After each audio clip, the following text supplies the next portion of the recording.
बारे में हम हमेशा ये बात करते हैं कि प्रोपेगेंडा फ़िल्म्स बना रहा है आजकल बहुत ज़्यादा और अभी कुछ दिन पहले एक फ़िल्म का ट्रेलर रिलीज़ हुआ है। इस फ़िल्म का नाम है जी धुरंधर। आने वाले वक्त में हम ये तो गुमान नहीं रख सकते कि इंडिया कोई अच्छाई करेगा और हकायक के साथ इसको दिखाएगा। उसने तो तोड़ मरोड़ के पेश करना है।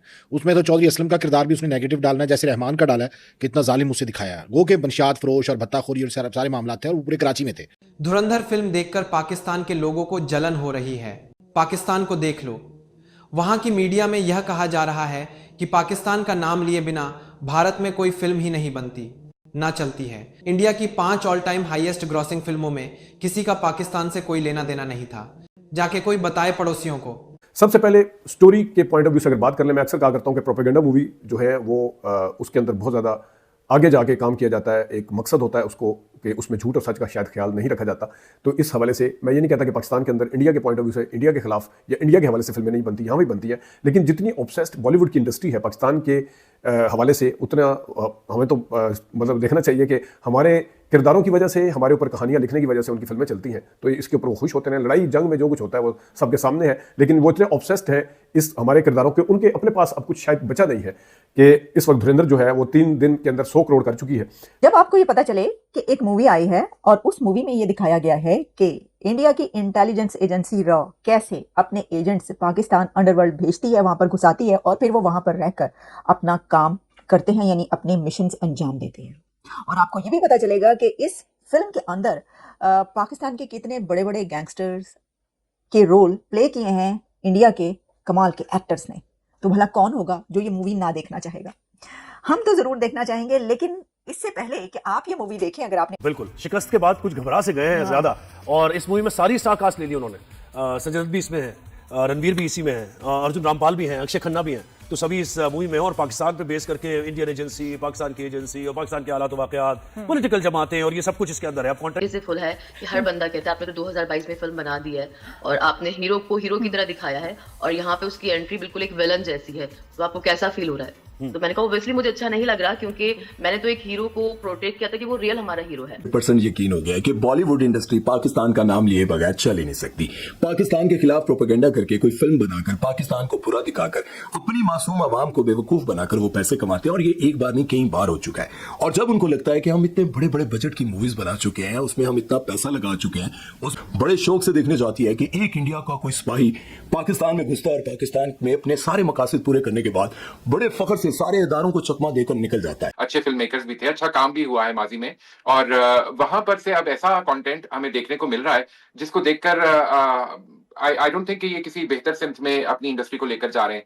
जब स्टेट इन्वॉल्व रही है उनकी फिल्मों में, और खासतौर पे जो नैरेटिव हिंदुत्व का बीजेपी की गवर्नमेंट के आने के बाद से सेट हो रहा है, तो हम देख रहे हैं कि चाहे वो अक्षय कुमार हो या अजय देवगन हो, और या फिर ये इस तरह की, जिस तरह अब आप उरी की बात कर रहे थे, या कि अब जो हम धुरंधर में देख रहे हैं, तो ये जो नैरेटिव सेट किया जा रहा है ये फिल्म इंडस्ट्री को उनकी एक्चुअली नुकसान ही पहुंचा रहा है। हम देख रहे हैं कि अभी इससे पहले जब औरंगजेब के हवाले से फिल्म बनाई गई, जहाँ पे छावा, जहाँ पे अगेन हमने पिछली दफा इसके ऊपर बात भी की थी, तो वहां भी हिस्ट्री को जो है वो डिस्टॉर्ट करके पेश किया गया, तरोड़ मरोड़ के पेश किया गया, रिसर्च उसमें कोई थी नहीं। यहाँ पे भी हम धुरंधर में देखते हैं, जब आप उसका ट्रेलर अगर देखें तो उसकी जो ओपनिंग लाइन है वहीं पे पता चल जाता है कि फिल्म की क्रेडिबिलिटी कितनी होगी, जब वो कहते हैं कि 1971 के वक्त मैं एक बच्चा था, लेकिन उस वक्त जो है वो जनरल ज़ियाउल हक साहब ने ये कहा था।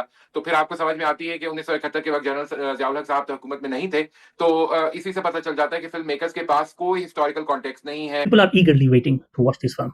पर अब आते हैं मेरे टेक पर, जिसका आप सब लोग वेट कर रहे हो। Specially being a Pakistani viewer, जब मैं ट्रेलर में नेगेटिव पाकिस्तानी कैरेक्टर्स देखता हूँ ना, तो मैं डिफेंसिव नहीं होता। मुझे पता है कि रियल लाइफ में ऐसे लोग मौजूद हैं। मैंने उनका रॉ बिहेवियर देखा हुआ है, उनके एक्शंस, उनकी हरकतें सब देखी हुई हैं।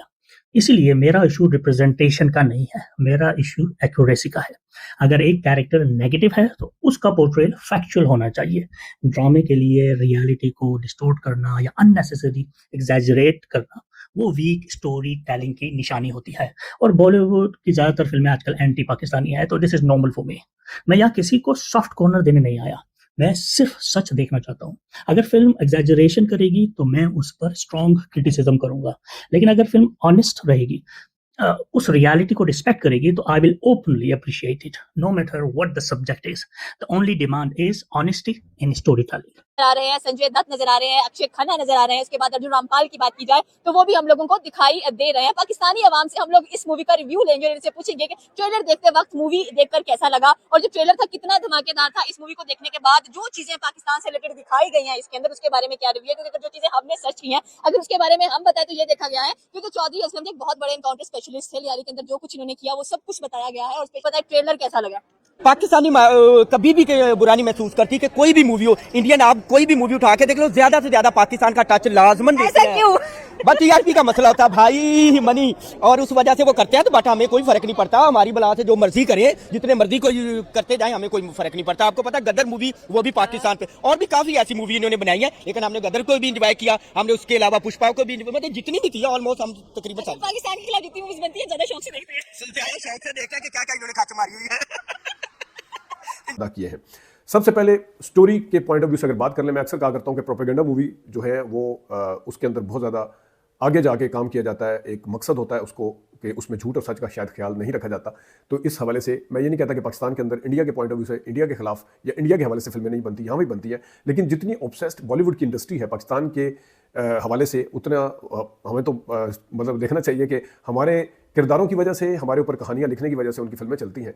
सुपर हिट कव्वाली थी इंडिया की, लेकिन उसी को अब जो है उन्होंने आप कह लें कि रीमिक्स किया है या और नए तरीके से बनाया है। बहुत ही अमेजिंग, वो एक गाना और है ही नहीं और कोई ज़्यादा म्यूजिक उसके अंदर है ही नहीं, लेकिन वो एक गाना जो है वो सब पर भारी है और उसके ऊपर जब वो चलता है तो 2-3 दफ़ा आप सुन सकते हैं उसको लगा लगा के, ऐसा है। बहुत ज़्यादा इसकी जो रिव्यूज़ यानी कि जो लोग बाहर निकल रहे हैं सिनेमा हाउसेस से, उनसे पूछा जा रहा है, वो बहुत ज़्यादा खुश हो रहे हैं, बहुत मज़ा आ रहा है उनको देखने में। इंडिया में तो मज़ा आएगा ही, ठीक है ना, क्योंकि वो कह रहे हैं कि देखो हमारी रॉ एजेंसी जो है वो किस तरीके से भेज रही है पाकिस्तान को, देखो क्या क्या किया हमने वहाँ पर जाकर। ऐते पाइन हुन पाकिस्तान जो बनाएगा मूवी फिर तुहानू पता लगना है कि इन्हों ने उत्थे जाके की किया। देखिए मैं आपको एक बात बताऊँ, बात ही, लेकिन वो ये तो मान रहा है, ये तो सब एक्सेप्ट किया गया वहां पर, आप इसको अब डिनाई कैसे करेंगे? आप ये कह नहीं सकते कि नहीं ये झूठ बोल रहे हैं, कैसे कहेंगे आप तो खुद मान चुके हैं कि अभी भी वहां पे कई एक हलाकतें और जो जिहादियों की जगह जगह मरण भर्ती या वट जो भी रखे हो रहा है, मर रहे हैं, वो जी आपका पड़ोसी करवा रहा है। आप तो खुद अपनी जुबान से कहते हैं, तो उन्होंने मूवी बना दी तो उसको आप कैसे आप रद्द करेंगे? आप नहीं कर सकते, मैं आपको बता रही हूँ, क्योंकि वो जो है आप पहले ही इसको एक्सेप्ट कर चुके हैं। एक्चुअल इंडिपेंडेंस समझते हैं, वो अपने यहाँ भारत की अच्छाई पर बोले जाने वाले हर शब्द को प्रोपेगेंडा बता देते हैं। यानी भारत का सम्मान उनके एजेंडे पर निर्भर है, देश पर नहीं। इतिहास गवाह है कि देश के लिए बोलने वालों को हमेशा नाम बदल बदल कर पुकारा गया है। आजकल उन्हें हाइपर नेशनलिस्ट बोला जाए। हम नफरती लोग नहीं हैं, उल्टा हम उस नफरत के शिकार हैं जो पाकिस्तान ने हम पर बरसाया है, और उसको उस चीज के लिए कोई रिग्रेट भी नहीं है। लेकिन जब भी हम उसकी सच्चाई दिखाते हैं, हमारे यहाँ कभी वो हाइपर नेशनलिज्म हो जाता है तो कभी इस्लामोफोबिया फैलने लगता है। कौन सा इस्लामोफोबिया है? लो, ये पाकिस्तानी थे जिन्होंने कश्मीर के एक जवान राइफलमैन औरंगजेब को मारा था। 2018 में पुलवामा के पास उन्हें आतंकियों ने अगवा करके गोली मारी थी जब वो ईद पे घर जा रहे थे। वो 44 RR से जुड़े थे और पुलवामा हमले में एक्टिव रहे थे, इसलिए पाकिस्तानी समर्थित आतंकियों ने उन्हें टारगेट किया।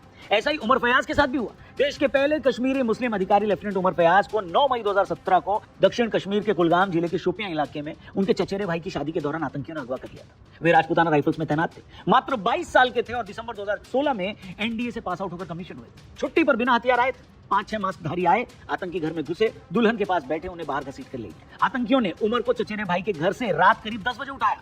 परिवार डर के मारे तुरंत रिपोर्ट भी नहीं कर सका, उम्मीद कर रहा था कि वो लौटा देंगे। अगली सुबह 10 मई को शोपियां के हरमैन गांव में उनका गोलियों से छलनी शव मिला, सिर और पेट में गोलियां मारी गई थी। यातनाओं के निशान भरे पड़े हुए थे। यह लश्कर तैयबा और हिजबुल मुजाहिदीन का जॉइंट हमला था जो स्थानीय ओवरग्राउंड वर्कर्स की मुखबिरी से ही संभव हुआ।